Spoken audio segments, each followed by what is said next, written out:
Selamat datang di channel saya Serangga Gatal. Jangan lupa di subrek, like and share. Mimin doakan semoga kita sehat semua. Oke, kita mulai. Genteng emas keemasan di atas bangunan besar seperti istana bersinar dengan cahaya yang menyilaukan karena sinar matahari. Pengerjaan kuno yang telah digunakan untuk membuat atap emas istana dan pintu merah menyebabkan orang tanpa sadar merasakan keseriusan ketika mereka melihatnya. Ketika menatap dari jauh, kabut tampak berkeliaran di sekitar istana. Bangunan-bangunan yang mengelilingi istana berjajar rapi, persis seperti pola dinding bata. Area yang mereka tempati tampak tanpa batas dengan mata telanjang.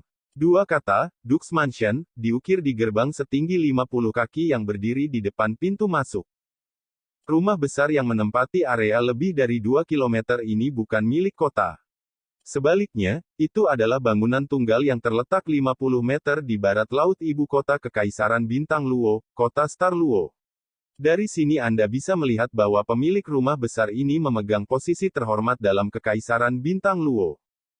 Selama waktu hari ini, sinar matahari yang cerah dan indah akan menyinari ubin atap berkilau, menyebabkan lapisan emas menyilaukan menutupi keseluruhan rumah Duke.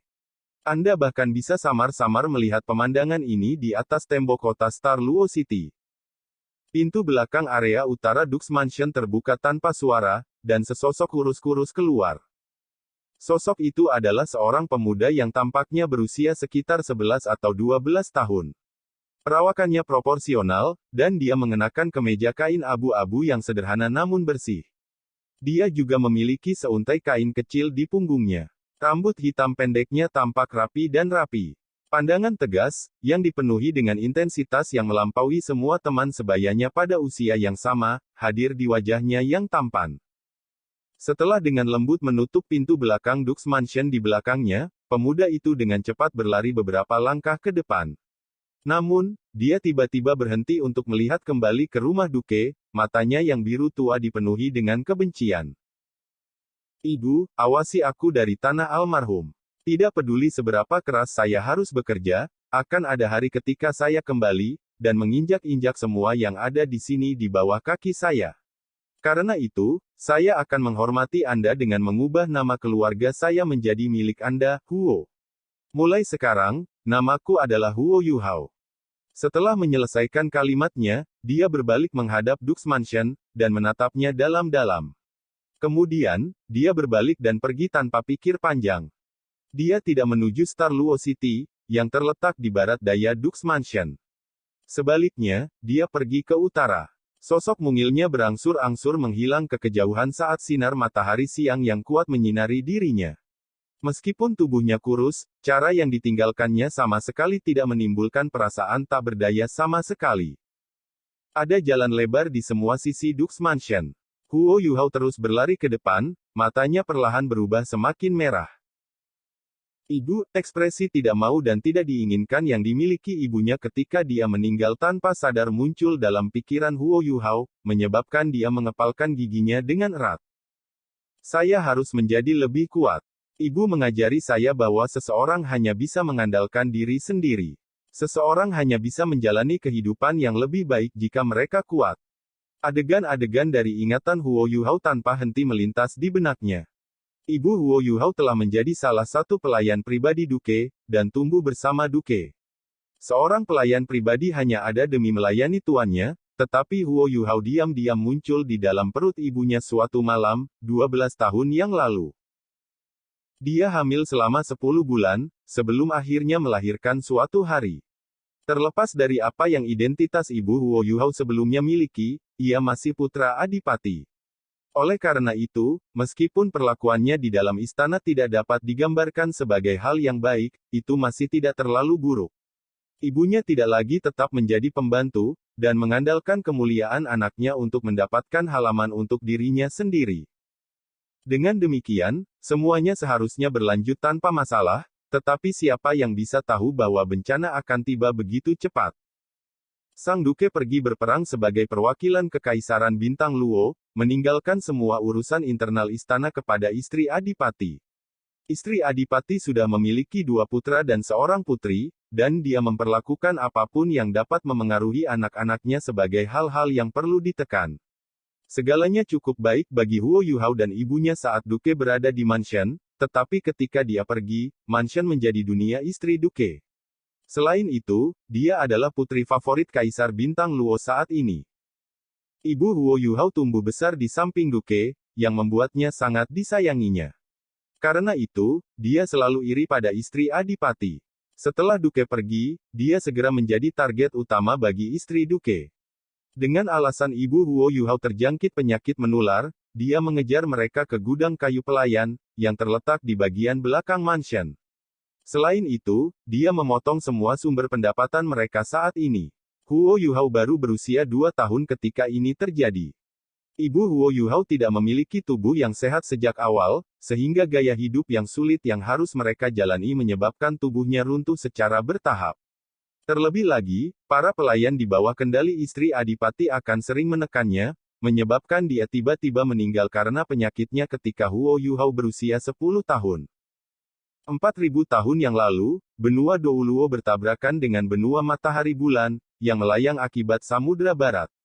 Hal ini mengakibatkan daratan benua Douluo menjadi sangat diperluas, tetapi juga menyebabkan frekuensi perang di benua Douluo meningkat. Benua Douluo awalnya dibagi menjadi 2 negara 10.000 tahun yang lalu, negara Surga Dou, dan negara Luo Bintang. Namun, benua Douluo sekarang telah dipecah menjadi 3 negara. Dari keduanya, Kekaisaran Luo Star masih ada, tetapi keluarga kerajaan telah berubah. Untungnya mereka telah menenangkan semua kerajaan mereka pada saat itu, memungkinkan seluruh Kekaisaran Bintang Luo tetap bersatu, dan dengan demikian mengakibatkan mereka menjadi kekuatan terkuat dari ketiganya. Namun, Heaven Dou Empire terpecah karena perselisihan di antara kerajaan yang kuat. Pada akhirnya, itu dibagi menjadi Kekaisaran Jiwa Surgawi dan Kekaisaran Roh Dou. Sun Moon benua yang telah melayang dari barat memiliki luas permukaan yang luas dan sumber daya yang berlimpah. Itu sedikit lebih kecil dari benua Douluo, tetapi hanya memiliki satu negara, yaitu Kekaisaran Sun Moon. Perang pecah antara kedua benua hampir segera setelah mereka bertabrakan. 3 negara di benua Douluo semuanya mengirim pasukan sekutu untuk berperang melawan musuh bersama mereka. Setelah hampir 20 tahun perang, mereka akhirnya berhasil mengalahkan Kekaisaran Sun Moon. Sejak saat itu, mereka menyatukan 2 benua dengan nama Douluo. Sun Moon kontinen tidak ada lagi, hanya Sun Moon Empire dalam Douluo kontinen yang tersisa. Namun, Kekaisaran Sun Moon tidak sepenuhnya diserang meskipun dikalahkan. Mereka mengandalkan keuntungan alami mereka, serta pandangan yang saling bertentangan dari 3 kekaisaran di benua Douluo, untuk secara bertahap membentuk situasi yang stabil dan menemui jalan buntu antara keempat pihak. Namun, perang masih terjadi setiap tahun. Karena seringnya perang yang harus diikuti oleh Duke, ia menghabiskan sangat sedikit waktu di dalam mansion. Karena istri Duke sengaja menyembunyikan masalah ini, ibu Huo Yuhao secara bertahap dilupakan oleh Duke. Ketika Duke bertanya tentangnya, istrinya hanya mengatakan bahwa ibu Huo Yuhao jatuh sakit. Ibu Huo Yuhao telah menderita banyak kesulitan pahit saat dia membesarkannya. Ketika dia berusia 6 tahun, dia melakukan kebangkitan jiwa bela diri di dalam mansion. Jiwa bela diri adalah sesuatu yang dimiliki semua orang di benua Douluo. Meskipun Kekaisaran Sun Moon telah berkembang dengan cara yang berbeda dibandingkan dengan 3 kekaisaran lainnya, jiwa bela diri masih menjadi salah satu konsep dasar mereka. Setiap orang secara alami memiliki jiwa bela diri yang dapat dibangunkan pada usia 6 tahun. Jiwa bela diri bisa berupa apa saja, dari alat hingga binatang. Jiwa bela diri tipe binatang disebut sebagai Beast Souls, sementara semua jiwa bela diri lain yang bukan Beast Souls secara kolektif dikenal sebagai Tool Souls. Namun, secara alami ada beberapa jiwa bela diri yang memiliki mutasi. Jadi, mereka adalah pengecualian dari aturan ini. Setelah kebangkitan jiwa bela diri seseorang, sejumlah kecil orang akan memiliki kekuatan khusus bersama dengan jiwa bela diri mereka. Kekuatan ini disebut kekuatan jiwa. Hanya orang-orang yang memiliki kekuatan jiwa yang memiliki kemampuan untuk berkultivasi, dan untuk menjadi profesi paling mulia di benua Douluo, seorang guru jiwa. Master jiwa dipisahkan menjadi 9 peringkat yang berbeda. Dari terendah ke tertinggi, mereka adalah cendekiawan jiwa, penguasa jiwa, penguasa jiwa, penatua jiwa, leluhur jiwa, raja roh, kaisar jiwa, sage jiwa, jiwa Douluo, dan gelar Douluo. Penguasa jiwa akan meningkat dalam kekuatan ketika peringkat jiwa mereka meningkat. Jika seseorang berhasil mencapai tingkat tertinggi dari titlet Douluo orang, seseorang akan memiliki kemampuan yang menakutkan untuk memindahkan gunung dan lautan, serta bahkan menggeser bintang-bintang. Orang-orang yang berada di antara peringkat pertama dan ke-10 dari kekuatan jiwa berada di bawah kategori jiwa cendekia. Ketika jiwa bela diri seseorang terbangun, kekuatan jiwa bawaan mereka akan menandakan bakat mereka untuk menjadi guru jiwa. Dengan demikian, seseorang dengan bakat yang lebih besar akan memiliki kecepatan kultivasi yang lebih besar. Jika seseorang memiliki Soul Force peringkat 10 setelah jiwa bela diri mereka terbangun, mereka akan menjadi orang yang berbakat dengan Soul Force penuh bawaan. Orang itu dengan demikian akan disebut sebagai Master Jiwa Jenius. Seorang guru jiwa yang jenius akan memiliki prestasi besar dalam hidupnya selama jiwa bela dirinya tidak terlalu buruk. Meskipun Huo Yuhao adalah putra Adipati, dia belum mewarisi jiwa bela diri yang kuat dari Adipati. Jika dia punya, istri Duke akan harus melaporkan jiwa bela dirinya ke Duke, terlepas dari apakah dia menyukainya atau tidak. Sejak saat itu, Huo Yuhao dan nasib ibunya juga akan berubah. Sayangnya, mutasi yang sangat langka muncul dalam jiwa bela diri Huo Yuhao. Dia memiliki mata roh. Di luar dua kategori utama jiwa bela diri, ada subkategori yang sangat kecil yang dikenal sebagai jiwa tubuh. Jiwa bela diri yang mereka bangun akan menjadi bagian dari tubuh mereka, seperti lengan atau kaki. Hampir semua jiwa tubuh sangat kuat, tetapi kemungkinan mereka muncul sangat kecil. Dapat dikatakan bahwa mereka adalah eksistensi di atas Beast Souls dan Tool Souls, dan karena itu, mereka sangat dihargai setiap kali mereka muncul. Sayangnya, jiwa bela diri Huo Yuhao adalah pengecualian untuk ini. Jiwanya, mata jiwa bela dirinya secara alami muncul di matanya. Selain itu juga jiwa bela diri tipe spiritual yang sangat langka. Dalam keadaan normal, Huo Yuhao seharusnya menjadi sangat dihargai. Sayangnya, ada dua poin yang menghambat perkembangannya. Ketika dia membangunkan jiwa bela dirinya, kekuatan jiwa bawaannya hanya berada di peringkat pertama. Dengan demikian, dapat dikatakan bahwa bakatnya sangat buruk, yang berarti bahwa kecepatan kultivasinya pasti akan sangat lambat. Poin kedua yang membatasi perkembangannya bahkan lebih fatal, tidak hanya jiwa bela diri tipe spiritual yang jarang terlihat, makhluk jiwa tipe spiritual juga sangat langka.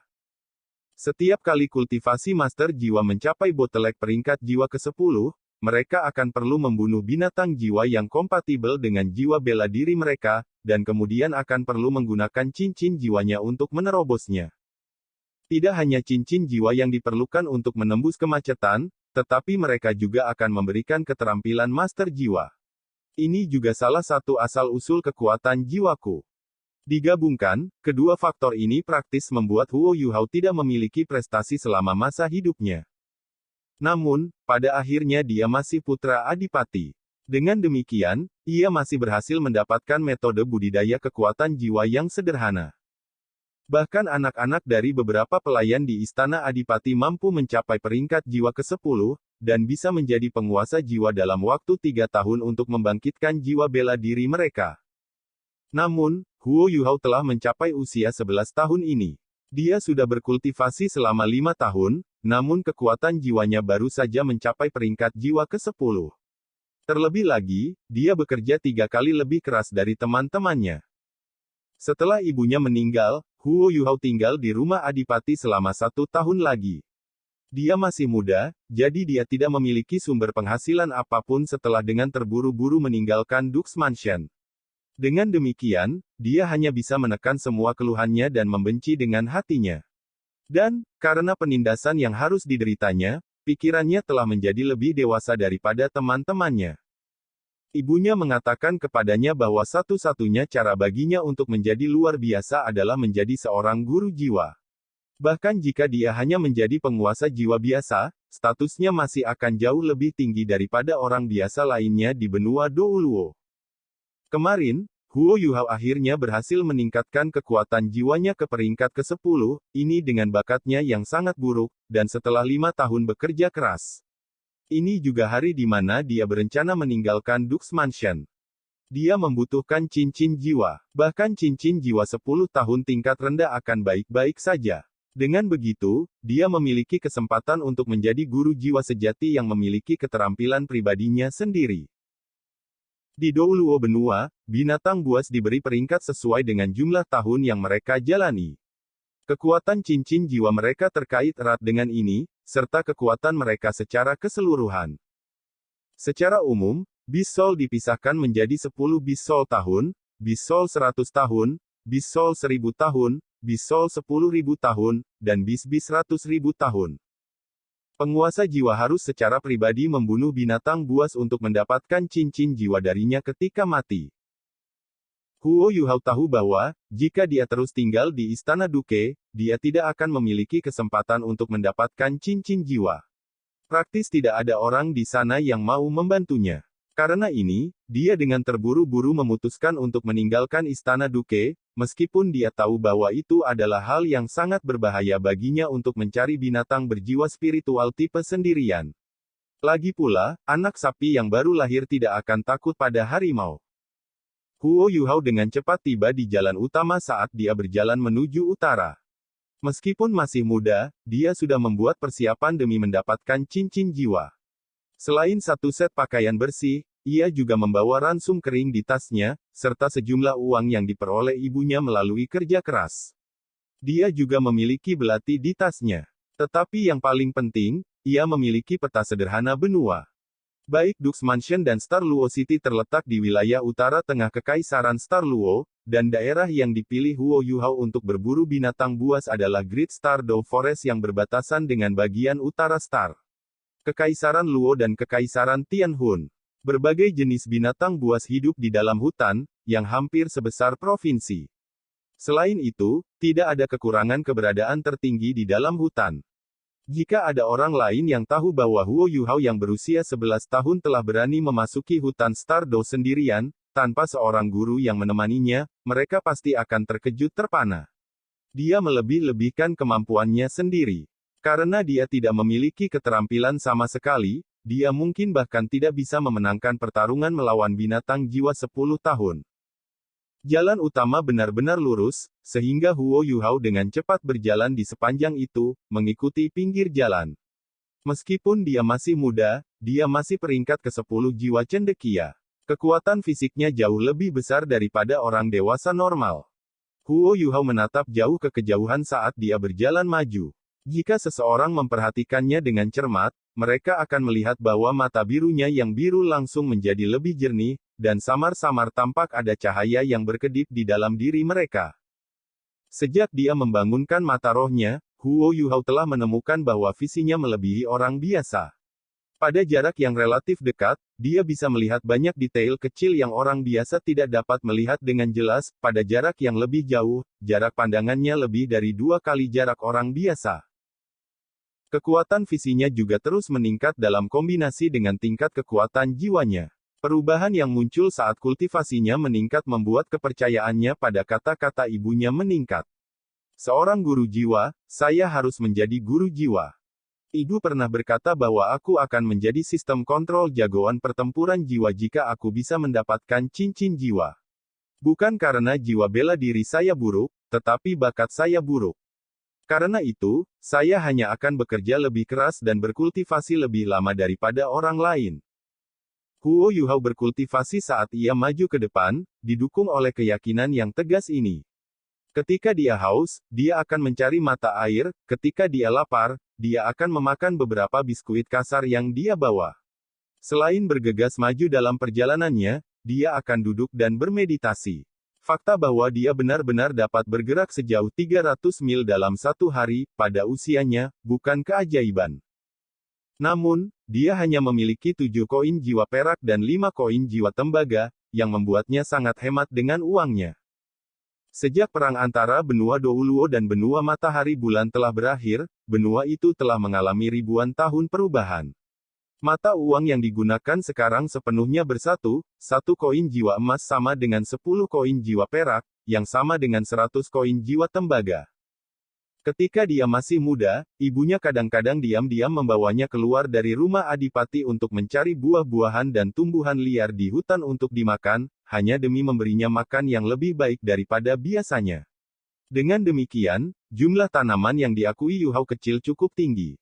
Seringkali, dia bahkan tidak tahan membeli beberapa biskuit murah, jadi dia harus mencari makanan di hutan di samping jalan saat dia bepergian. Sekian dulu update-annya, tunggu lanjutannya di channel saya Serangga Gatal, di subscribe ya guys. Terima kasih.